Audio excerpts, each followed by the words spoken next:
First, you have some time to look at questions 1 to 4.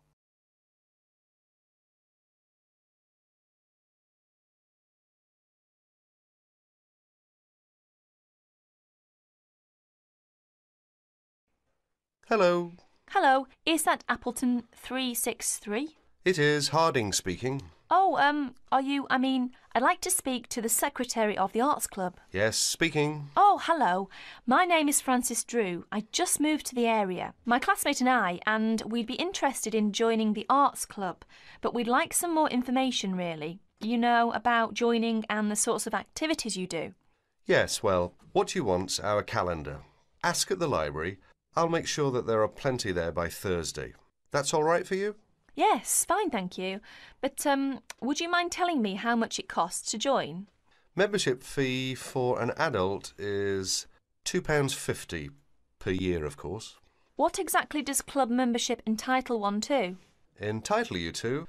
For a start, there's the club events. You get invited to them, of course. They're for members and only, they are free. What sorts of events are there? I mean... You'll see what they are when you get hold of a calendar.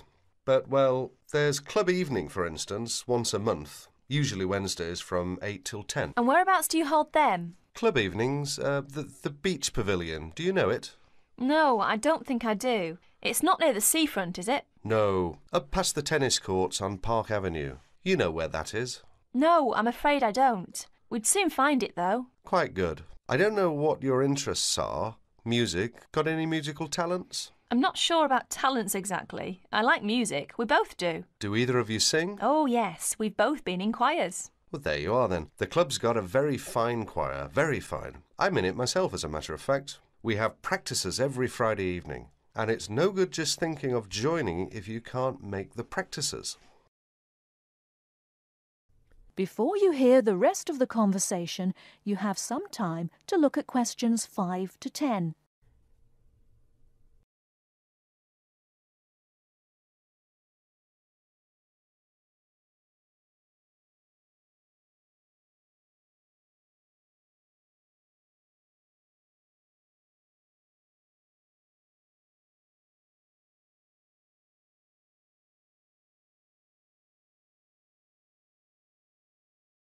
Now listen and answer questions 5 to 10. What's the procedure? I mean, if we decide to join the choir or any of the other activities, how do we go about it? You can't get into the choir without an audition. As far as the other sections are concerned, members have to apply through the section's secretary in the first place. Yes, right. And the fee again, I've written it down somewhere. £2.50 each. And where do we send it? To you? No, I'm the secretary. It's the treasurer who deals with that. I'll give you his name if you want to write it down. Yes, please. His name is Hosegood. H-O-S-E and then Good. Yes. Initial P, address 3 Clay Hill, Appleton. Right. And it's all right to send a cheque? That's the usual, yes. Payable to Appleton Arts Club. Appleton, A... P-P-L-E-T-O-N. Oh, and better put your address on the back as you're new. And incidentally, there's a newsletter out 3 times a year, just to keep club members up to date with what's going on. They're sent to everyone. That's good. Just one last thing. Would you mind telling me what the other sections are so that I can tell my classmate and we... The players, that's our act group I've told you. Choir, you know about. There's the gramophone circle, the music workshop, the literary and discussion group. Oh, that one meets in different members' homes. Then there's the studio workshop and, what have I missed out? Oh, yes, the art talks. That's the lot, I think. The Film Society. That's the other one. Got them all. Oh, yes, just about. Thank you very much. You've been very helpful. Not at all. Pleased to assist. And look forward to meeting you and your classmate at the club. Yes, thank you. Goodbye then. That is the end of part 1. You now have half a minute to check your answers.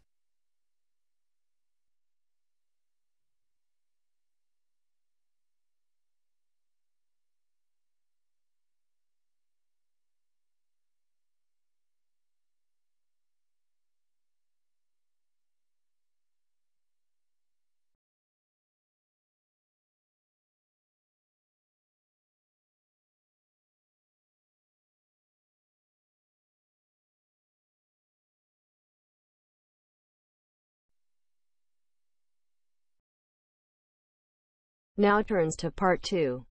Part 2. You are going to hear a talk given by Madeline. She is going to introduce the recreational facilities on campus and in town. First, you have some time to look at questions 11 to 16.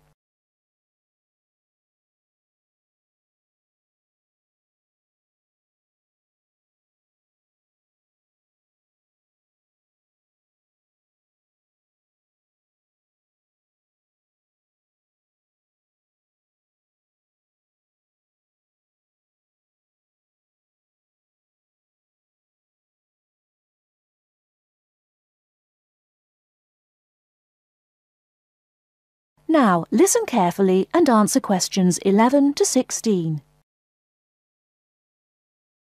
Well, good morning, everybody. My name's Madeline Stewart, and I'm here to tell you about the recreational facilities available on campus, and also to tell you something about what the town has to offer. You may already know that your Students' Union membership also includes membership of the Sports Union, which provides a range of sporting and recreational facilities on campus, much the same as those in most British universities. The Sports Union has football, tennis, and cricket teams in local competitions. And really, most sports are catered for in some way on campus, even if they're just social matches. In the building itself, there are fitness classes and a full gym, including weights. The Sports Union can also provide cheap tickets to some major sporting events. And to keep you up to date with everything available, there's a weekly newsletter distributed around the campus. You should check this to find out the names and phone numbers of the contact people for each sport or activity you're interested in. Yes, did you have a question?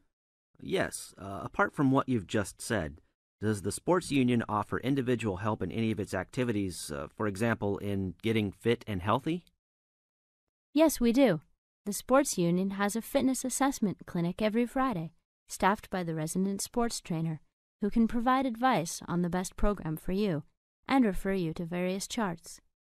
I'm sure you all realize that for any medical assessment or health problem, you should go to the University Medical Service. The sports trainer can also advise you on a suitable training program using the weights. And now on to Ashbury. Before you hear the rest of the talk, you have some time to look at questions 17 to 20.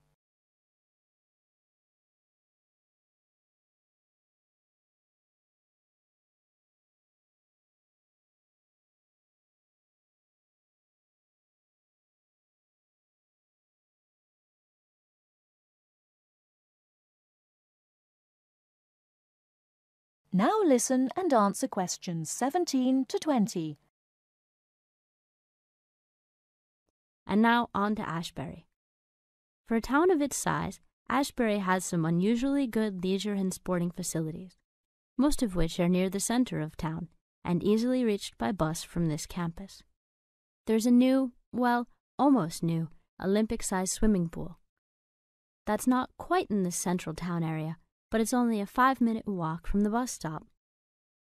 Above the pool, there's a high-tech fitness center that any of you more serious fitness lovers would need to check out. Then, in the center of town, there's a sporting complex called the Anderson Center, which contains squash courts and facilities for a number of other indoor sports, such as basketball. And just around the corner from the Anderson Center, in the main street there, is an indoor bowling alley. All of these facilities are listed in the weekly newsletter, so I encourage you all to look through it and... That is the end of part 2. You now have half a minute to check your answers.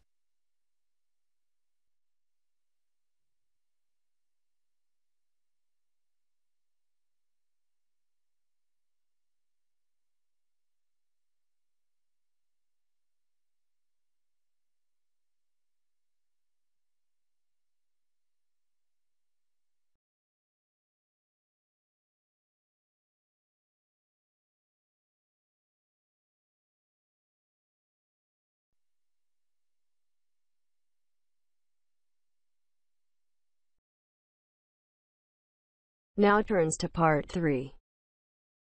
Part 3. You will hear a discussion among 3 students who are organising an international film festival at their college. First, you have some time to look at questions 21 to 24.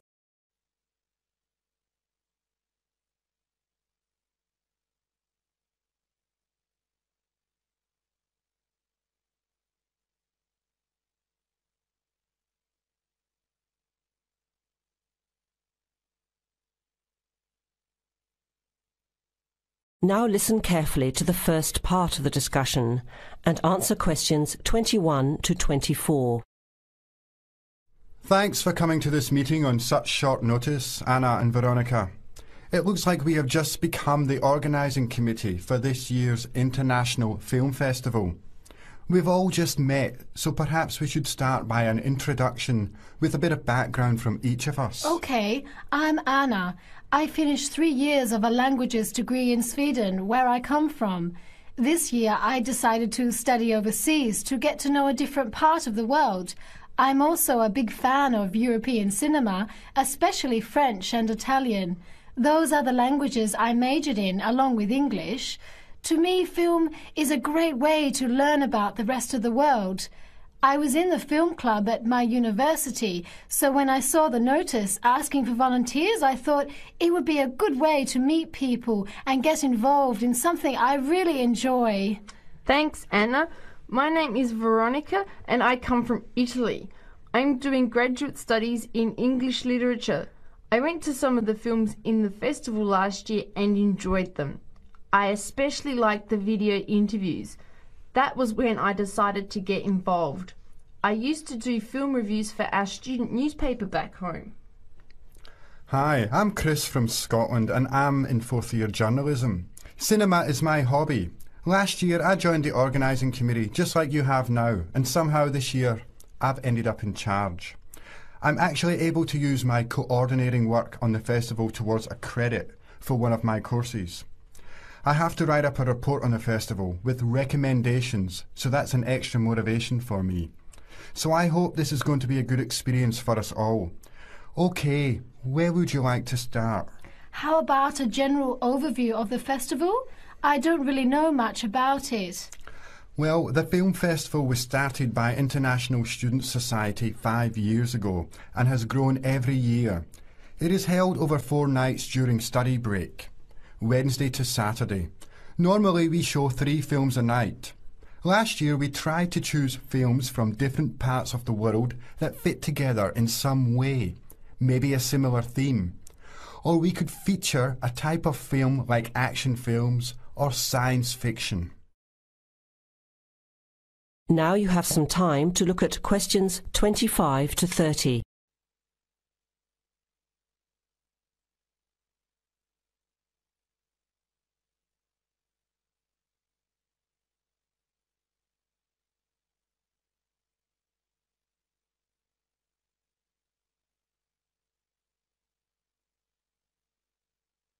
Now listen to the rest of the discussion and answer questions 25 to 30. Who picks the films? It's up to us on the committee to decide. You mean we get to pick all the films ourselves? What a hard decision. There are so many to choose from. Well, that's the fun part. We have this catalogue of independent distributors. The films are listed by language and have a short summary. We just have to go through it to find a good combination of films that will attract an audience. Veronica mentioned something about interviews. How does that fit in? We set up cameras in the foyer of the theatre and did live interviews before, during intermission and after the screening. Anyone from the audience could come up and talk about the film. The Broadcasting and Journalism School set it up and ran the interviews. They were shown on big screens around the lobby and in the theatre. It went over really well. We had a long lineup of students waiting to be interviewed on TV. Everybody wanted their minute of fame. Great idea. Yeah, it worked really well. We should certainly do something similar again. Maybe even develop the idea further. like a website with audience reviews and discussion, so we can get as much participation and involvement as possible. Hey, that's a good idea. Can I ask a question? None of the films are in English, right? Are they dubbed or subtitled? Well, we do occasionally choose a film in English, but only from unusual places where the dialect is so strong they sometimes need subtitles, like the Caribbean or even Scotland. The majority of films in the festival are foreign language, dubbed in English. We've learned from experience that students don't like reading subtitles. Maybe they read too much already. Whatever the reason, the subtitled films get smaller audiences, so we avoid them as much as possible. So how large an audience can we expect, and how much does it cost to get in? It costs $5 per film, or a $20 pass for the whole event. All 12 films for the real movie fan. We would have broken even last year, except for a bad storm on the Friday night. We almost had to cancel the whole thing. But overall, we had a good turnout, more than 2,000 people in 4 days. Oh, that's what I was wondering about, the financial part. Where does the funding come from? What kind of budget do we have? The festival is subsidised by the Student Council. We generate money through advertising and through admission charges. We'll go over the budget in details a little later, but we've got lots of work to do in the meantime. I guess we have to start pretty soon. Well, I think by the 1st of March at the latest. We need to select all the films. Then we have to find some advertisers to sponsor the event. That shouldn't be too hard. We'll just start with last year's list. Our deadline for that should be the middle of March. By the end of March, we need to design the programme.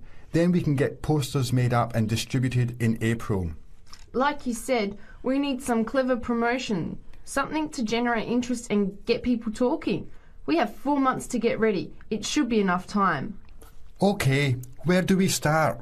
Let's start by talking about films, since that is the best part, and see what we come up with. What was the best film you saw last year?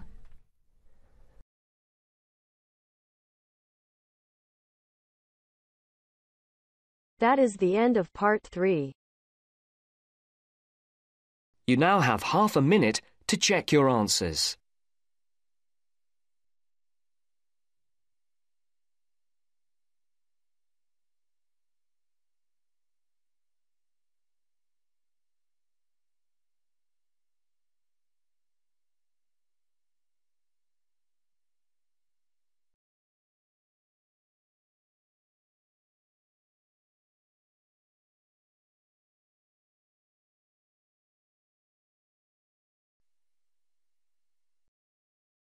Now turns to part 4. Part 4. You'll hear a programme on the city of Brisbane. First, you have some time to look at questions 31 to 40.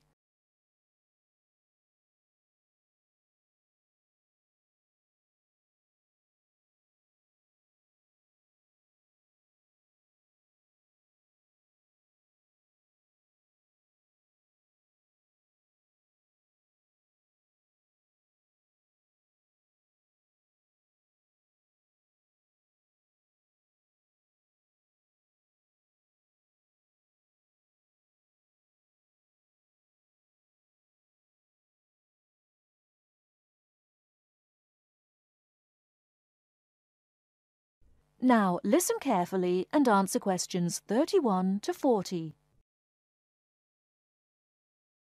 Today in our Around the World programme, Mr. White is going to recommend a charming city to you, Brisbane. Good morning, ladies and gentlemen. Have you ever been to Brisbane? Well, if you are looking for a mild climate, a relaxed atmosphere, and a lot of culture, Brisbane might be the place for you. Its sunny cafes and offshore islands attract surfers and sun lovers, but it is also the arts capital of Queensland, with many museums and art galleries. This thriving artistic setting mixes well with Brisbane's beach town atmosphere. Together, these two qualities make Brisbane a very desirable place to live. No wonder since 1980 over 500,000 Australians have moved here. Brisbane is now Australia's third largest city. English settlers living in Australia established Brisbane in 1842. At that time, more than 100,000 Aboriginal Australians were living in Queensland. As the settlers discovered Queensland's resources, more and more of them moved in. Regretfully, the settlers drove the Aboriginal Australians from their lands. By 1859, Brisbane had grown into a prosperous city. In 1988, the world watched as Brisbane hosted the World Expo. This international fair showcased new technology, but it also showed off the city of Brisbane to the world.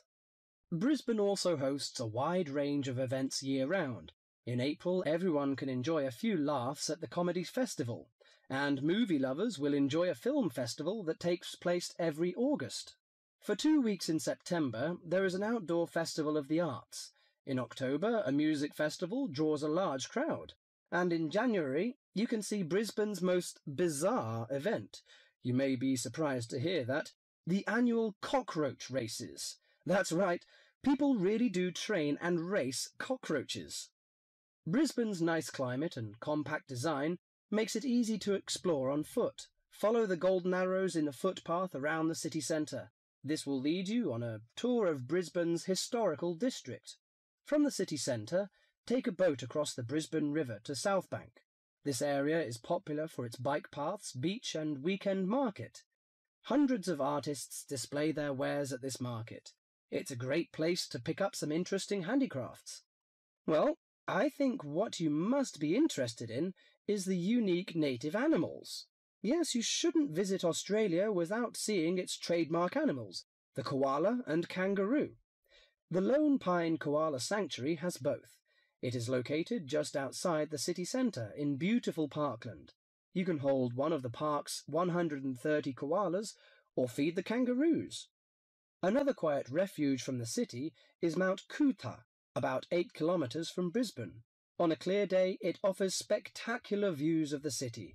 It also has hiking trails and beautiful gardens. Along the Brisbane River, a sunset cruise is also very relaxing. The areas around Brisbane are impressive. A coastal drive south of Brisbane will take you along the Gold Coast. This famous coastline boasts some of Australia's best beaches. Stradbroke Island is another easy day trip from Brisbane. A cliff on the island called Point Lookout offers a great view. From there you can see dolphins swimming below. Brisbane Forest Park, to the north of Brisbane, is a great place for hiking and camping. These great getaways, along with Brisbane's own laid-back charm, make this city an ideal place to visit. That is the end of part 4.